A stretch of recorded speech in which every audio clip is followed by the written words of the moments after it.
Hey,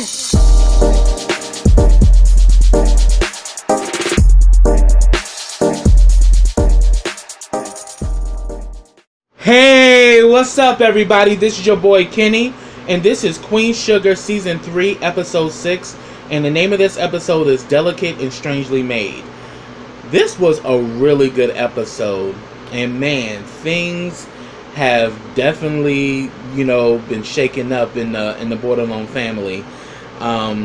Especially Charlie's situation and Ralph Angel's. So, I'm going to try my best not to make this a long review, but if I do, bear with me. And if I missed anything, put it down in the comments. But let's begin. I'm actually going to first talk about, because I have to say, Nova and Aunt Vi's stories were kind of intermingled, but then they both had similar situations. So let's begin. We first opened up with Nova. Nova's in bed. We see that she's getting text from Remy, but then she gets a call from Aunt Vi. And Aunt Vi lets her know that her assistant, she had to take off, and I think she had something to do with a baby or something. And Hollywood is out of town visiting his mother, so she doesn't have anybody on standby to help her. And of course, Nova's like, well, won't you ask Charlie and Ralph Angel? She's like, look, you're the only one that knows my recipes, and you know how I like to make my pies, so I need you here. And then we see at first, Nova was kind of like thinking, and obviously she was like, Nova! I was like, that's an auntie for you, because she know damn well you gonna get your butt over here. You're not gonna wiggle your way out of it. And Nova's like, well, I'm a writer, and I'm this. I'm like, and she's like, yeah, and you can put down your writing and come down here and help me with these pies. So pretty much we actually see that the two of them are working together, and they start having this really great conversation. They're talking about business, and Vi opens up saying that, I was trained that the only thing I could ever be was a wife and mother, so that's all I ever looked for. But then I realized that I always wanted more, but I just was afraid to admit it. And she said that, I was trained to be like, a wife and mother, where Ernest knew he was going to be working the fields and he was going to be a farmer. But she said, but the amazing thing about the land is that it always brought me and Ernest closer together. It always united us. And this land needs to do the same for you, Charlie, and Ralph Angel. And I'm like, if you better tell it, Aunt Vi, because if anything, it's like the whole land thing is dividing them versus uniting them. And she was saying that the land is what kept us tight as a unit. But she also said that, she also talks about that there's a difference between surviving and dreaming. And a lot of times we let the survival thing take over the dream, when yes, sometimes sometimes taking a stand to go for your dream is your mode of survival. And me being an entrepreneur, I get that, and that's a fight that a lot of people have, surviving versus dreaming. But the thing is, you got to put work to that dream. You just can't just be dreaming and not do nothing with it. So that was a really deep conversation, and she said that, surviving and dreaming are two different things. And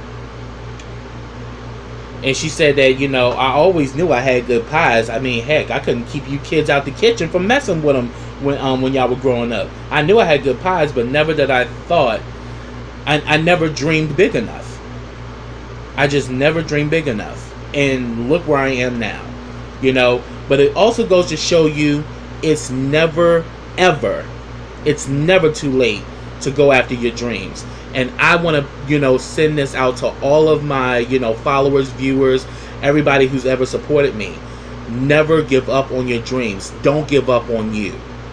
Because if you can believe it, you can make it true. So that's directly from me to you.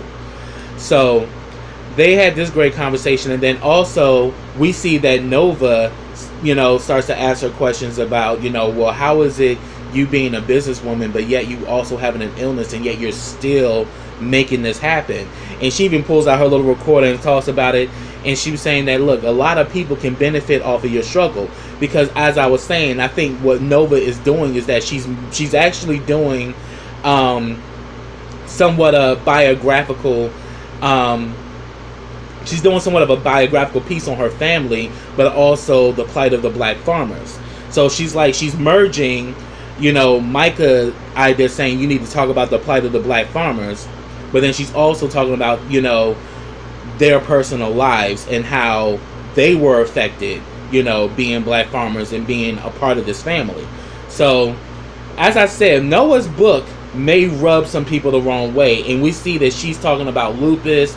Vi doesn't even want to talk about that. She was like, look, I don't want people to know that I have a weakness, even though it's not a weakness, but we've always been trained that showing signs of sickness or ill is a form of a weakness. This is something we have to suppress, when yet you dealing with it is a form of strength, and you speaking out about it is a form of strength. So I was agreeing with Nova, but then Vi did not want to go down that road, and she doesn't want to be known as that.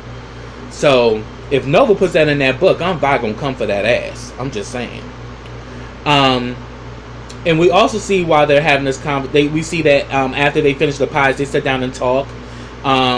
You know, we also see that in this scene, Nova is still texting Remy, because Remy's been texting her throughout the day.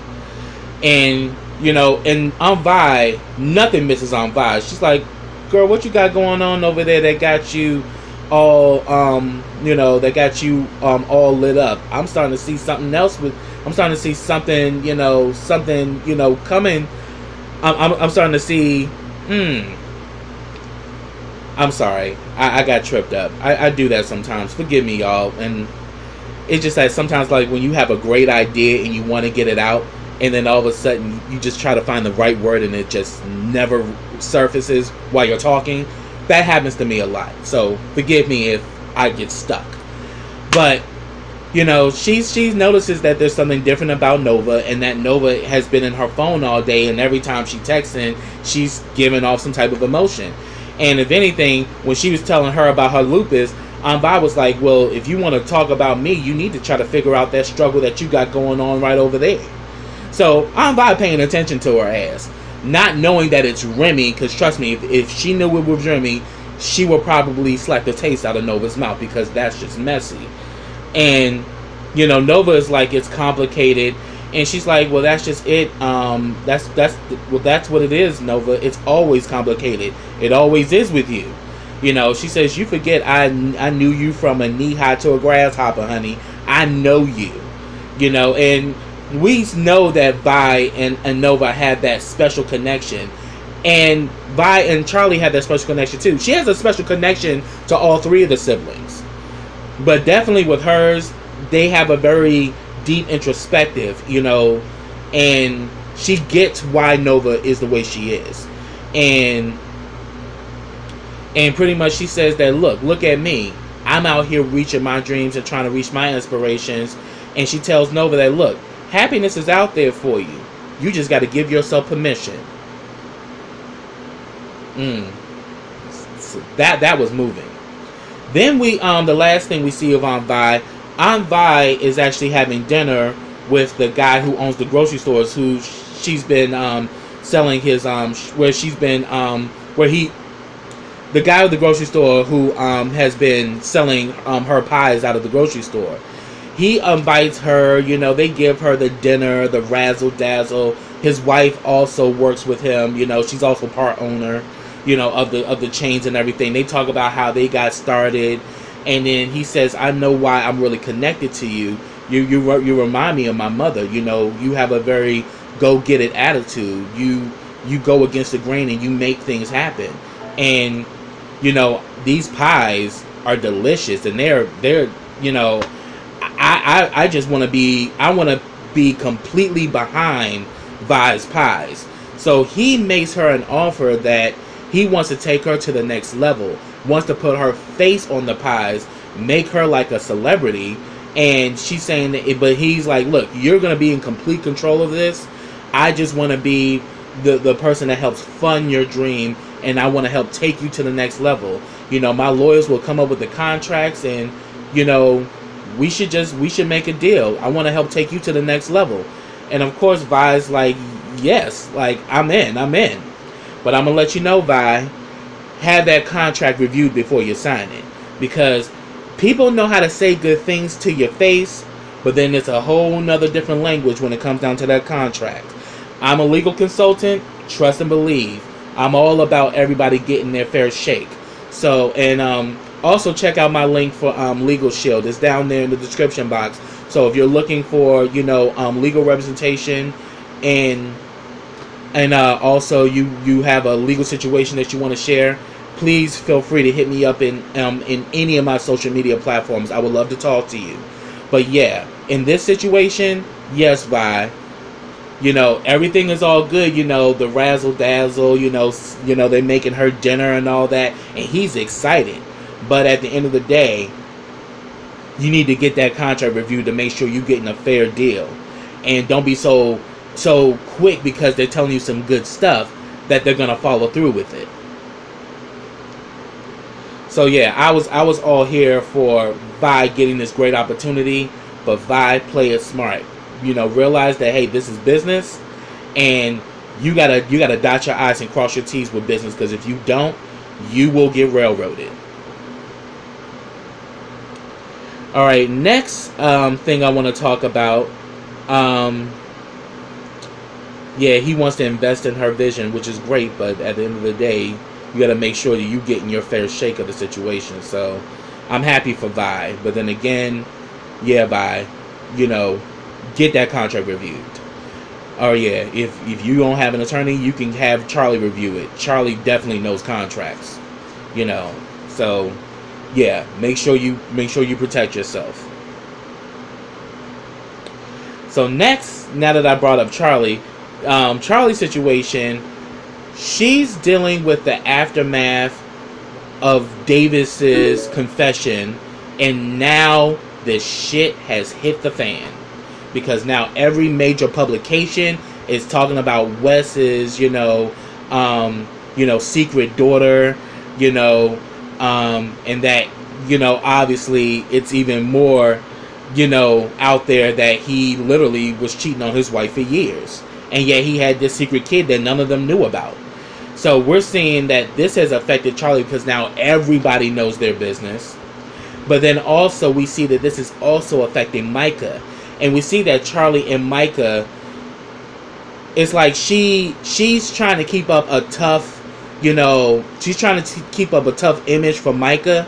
But in all honesty, she needs to let herself break. And I think they both need to break together, because they're both affected the same way. But right now, they're kind of like in their own zones. They're there with each other, but they're not in sync, because they both are dealing with the aftermath of what Davis has done. And we see, as far as Micah's going to school. You got people there clowning him, oh dang, so it seemed to me your daddy got another kid and all this shit. So it's like he coming in the hallway, kids laughing at him, and it's like, Davis is an evil bastard, because you have literally just disrupted their lives, and you down in LA raising a kid, and they're left to pick up the pieces. But then again, his image is being tainted as well, because now that this shit is out, people gonna be looking at Davis in a different way as well. So Davis gonna be going through it as well on his end up in LA. It ain't gonna be sweet for his ass either, and it shouldn't be with his selfish ass. Anyway, we see that Kiki, we finally see Kiki this episode. Him and Kiki have a conversation, and she, tries to, she tries to be there for him, saying that don't just ignore it. Everything's gonna be okay, and I'm here for you, and you're gonna get through this. And she says, meet me after school, and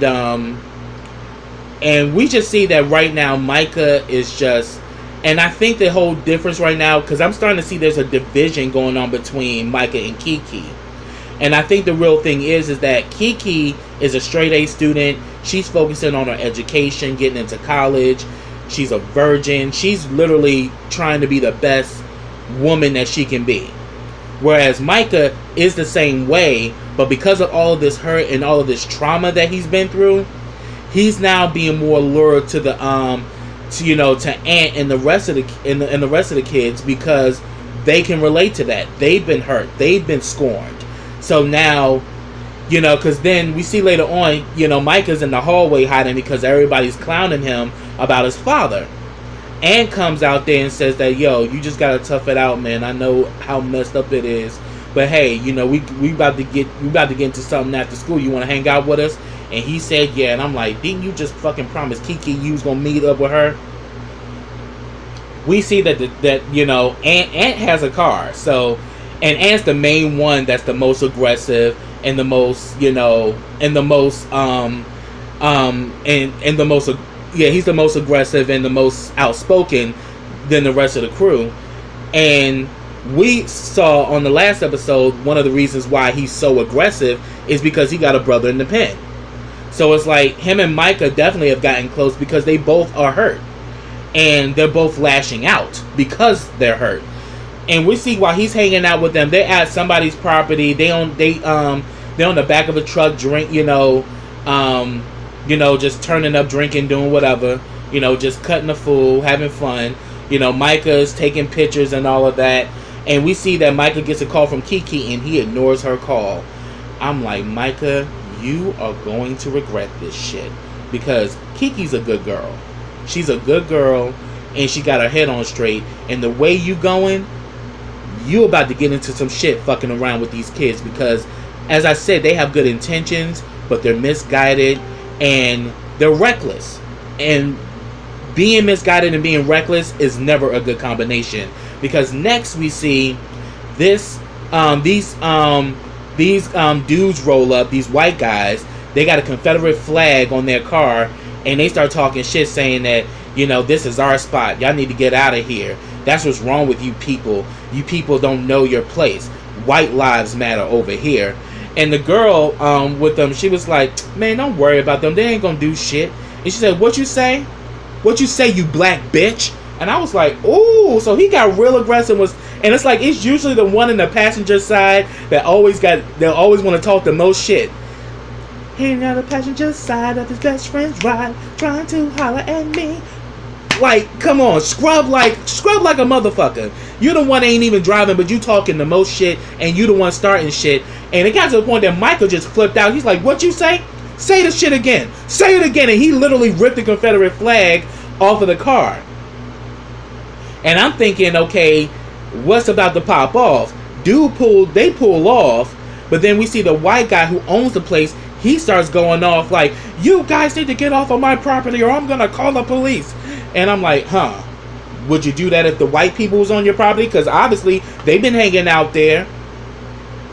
So we're seeing that the racial tension is very steeped in St. Joe's. And of course we've already known that, but now Micah is now coming face to face with it even more. And I'm like, Micah, you might have just signed yourself up for some bullshit, because what if these dudes find you again and you ain't with your crew? You by yourself and they come after you. So it's like, again, he's at this place where he's so traumatized and so angry that he's lashing out. And due to the fact that him and his mother aren't connecting in this situation, they both are kind of going through it on their own. So we definitely see that with Micah, and I'm like, oh shit. I'm thinking, man, this may come back to bite Micah later on. So we just got to keep watching. And then now that he done blew off Kiki, we're gonna see what's gonna happen with their relationship. Because I'm like, bruh, you have literally chosen this crew over your girlfriend and over everything. And it's like, you literally have done a complete 360. But due to the fact that Micah doesn't know how to channel all of this anger and frustration, he's lashing out. And we kind of see the same thing going on with Charlie in this episode too, because we see Charlie's in the damn car. Oh yeah, and shout out to damn Charlemagne the God's crazy ass, because he done gave damn Davis West the donkey of the day, and that shit's on the damn radio. And I was just cracking up. I'm like, damn, even Charlemagne talking about this asshole. But we see that Charlie gets out the car, and she actually finds the guy that we saw in the last episode that was talking to Jacob, and Jacob kind of sent them off and said, and like bought them beers, you know, when he was taking those shots with Charlie. She finds the guy, and they're actually on Prosper's land, and she goes and approaches him, and she's like, "So, are you with the EPA?" And he's like, "Excuse me." He's like, you know, the whole you know, mercury being in the soil and everything. Are you with the EPA? And he was like, "Well, I don't know what you're talking about, the EPA, but you know, we're just here surveying the land." So she already starting to see that there's some bullshit going on. She kind of was like feeling some kind of way when she saw them the other day, how he pushed them off. But, you know, she was like, why would you be surveying the land? You know, what's going on? I mean, and he's like, "Look, ma'am, I can't give you any details." So she was like, "Okay, well, give me a business card." "You can give me a business card, can't you?" And he gives her his business card, and his name is Trent. So she's like, "Okay, Trent, you know, sorry to bother you, and you guys continue to do what you're doing." So they're surveying the damn land. What the fuck they surveying the land for? So and the funny thing about it, that damn Charlie almost gave in to Jacob's ass, and we're now seeing that Jacob may be on some bullshit. You know, because at the end of the day, what the hell, like, you told her this whole situation about the EPA, but now it's looking like you lied about that.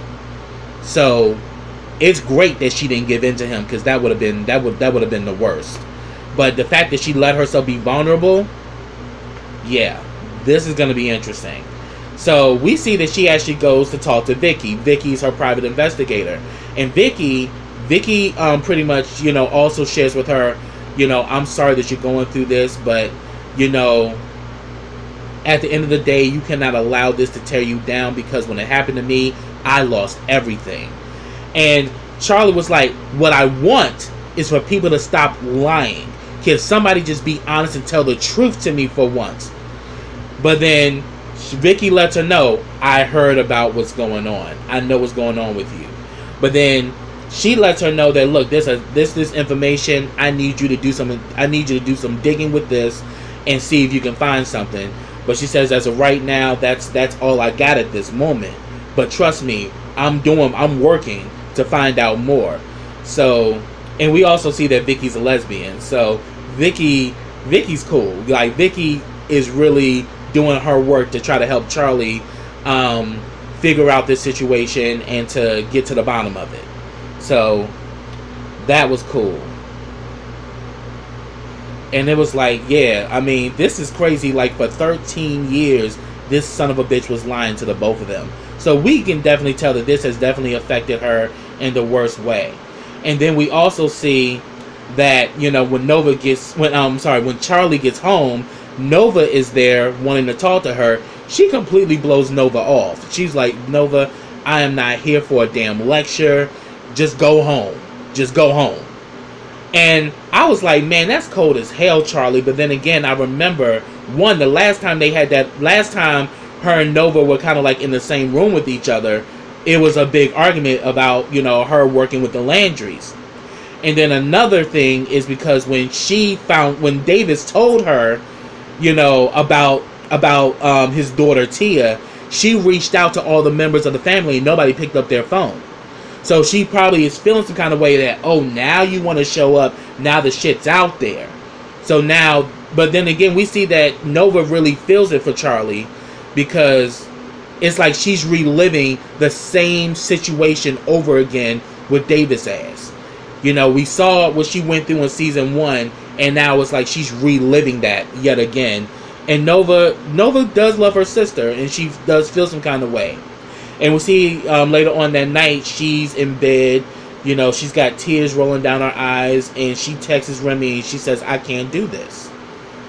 But then again, I don't think Remy's going to stop, so we're going to see what's going to happen with that. But yeah, you know, she pretty much said that she can't do this with him. So I'm like, that's going to be interesting of how that goes down. Next, I'm going to talk about I would say one of the highlights of this episode was, Ralph Angel, Darla, and Blue. We see when the episode first opens up, Darla is taking Blue to school. The teacher actually, talks to Darla and says that, look, I've actually talked to Ralph Angel, but I'm also going to talk to you because obviously the problem keeps happening. And she was saying that this boy Xavier, Blue pushed him out of the swing, and he's been doing this over and over again. She said, I told Ralph Angel about it. Ralph Angel said he'll get to the bottom of it, but he's still acting out.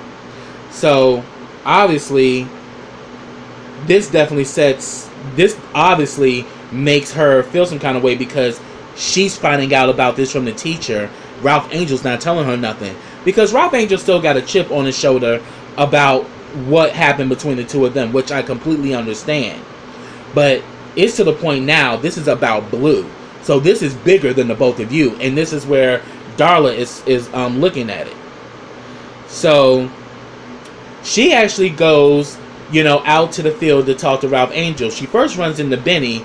Benny kind of giving like, hey, can I help you?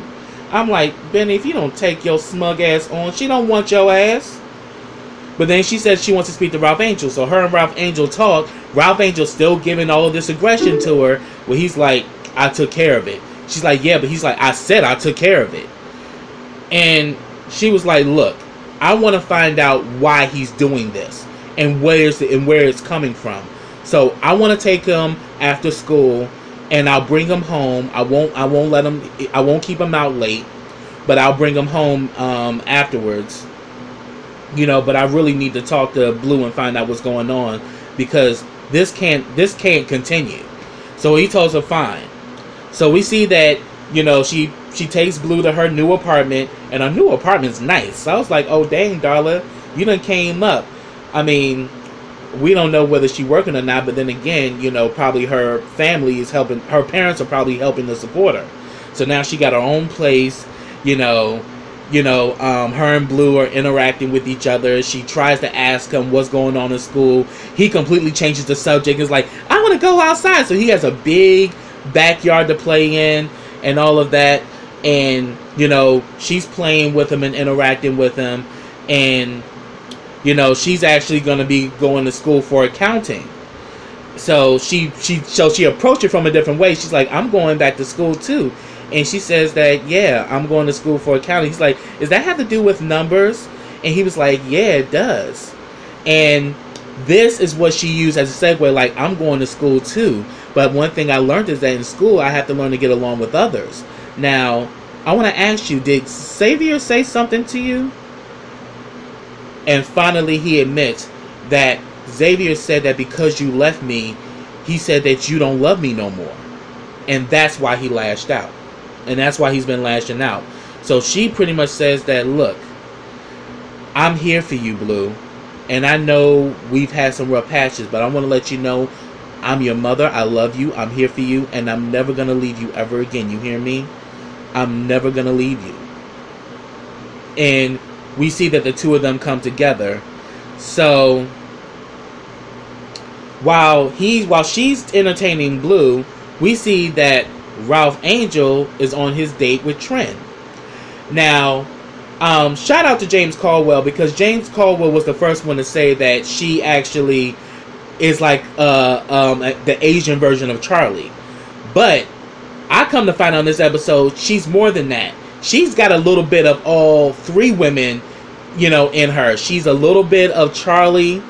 She's also has a minor in art. So that's a part of her that's going to be like Nova. And then she has this very, timid, and she has this very sweet demeanor about her, which kind of reminds me of Darla. So he's dating a girl that kind of has like all three qualities. And we see that they're like on their little date, and we see that they talk about work and family and all of that. And, she talks about what brought her back, because she says that, there was like an oil spill and everything, in the water. And instead of actually being there, I kind of left and just pursued my own and kind of just pursued my own endeavors while my family struggled. So it's like now I'm back to try to make amends and to make things right. I'm making up for lost time. And he lets her know that, you know, I've been to prison.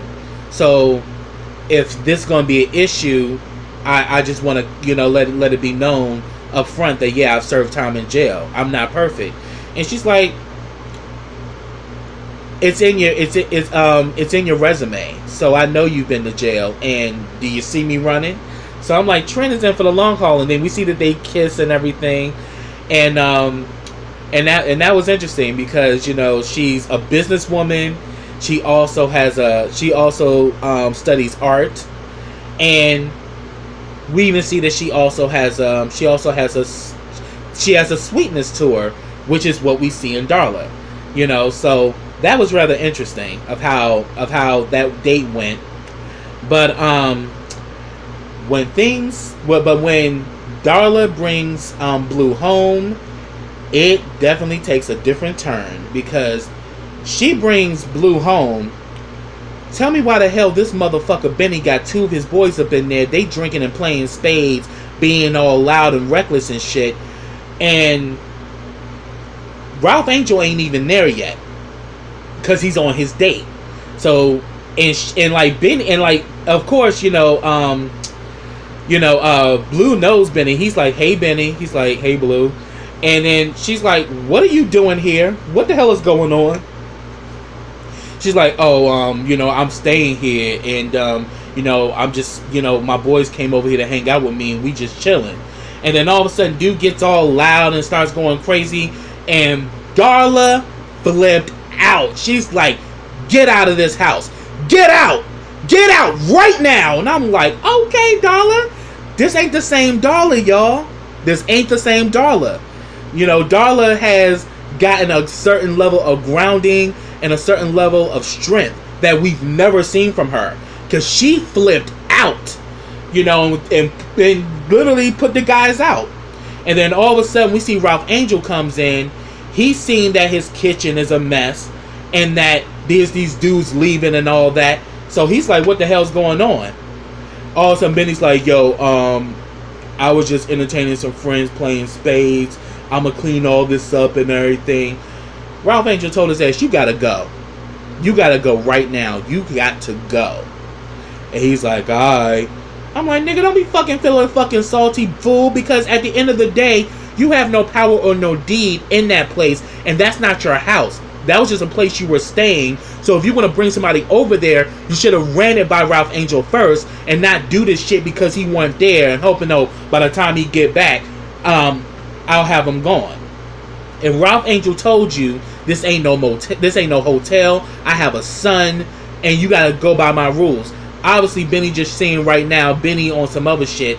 And now that he done put Benny out, there's gonna be some shit between Ralph Angel and Benny. And even more so after how everything else played out. So therefore, after that happens, Darla and Ralph Angel get into it. And she's like, so what is it? I come to find out what's really going on at school.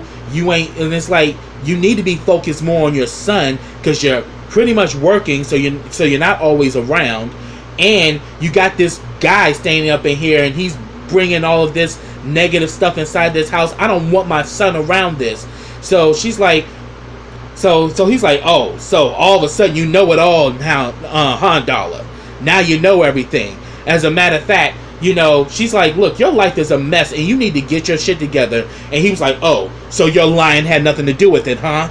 And then they just starts going back and forth and everything. Because at first, before they started arguing, she sent Blue to his room. But then when they start arguing, going back and forth, and he's yelling at Darla, Darla's yelling at him, damn, Blue come out and was like, hey, stop talking to my mommy like that. And I'm like, Blue be doing the most. Because I'm like, hey,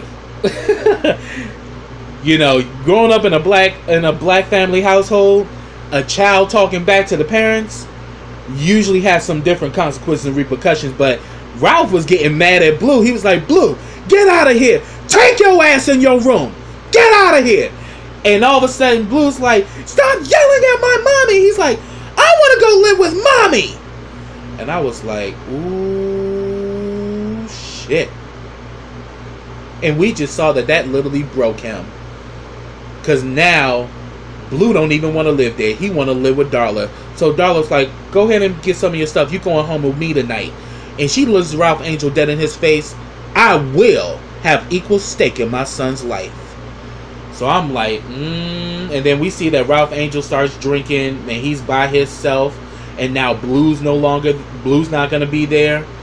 We're going to see that this is definitely going to shake Ralph Angel up in a way that we have not seen him before. So we're going to have to really pay attention to what's going to happen with Ralph Angel from this point, because Ralph Angel has officially hit bottom in this situation.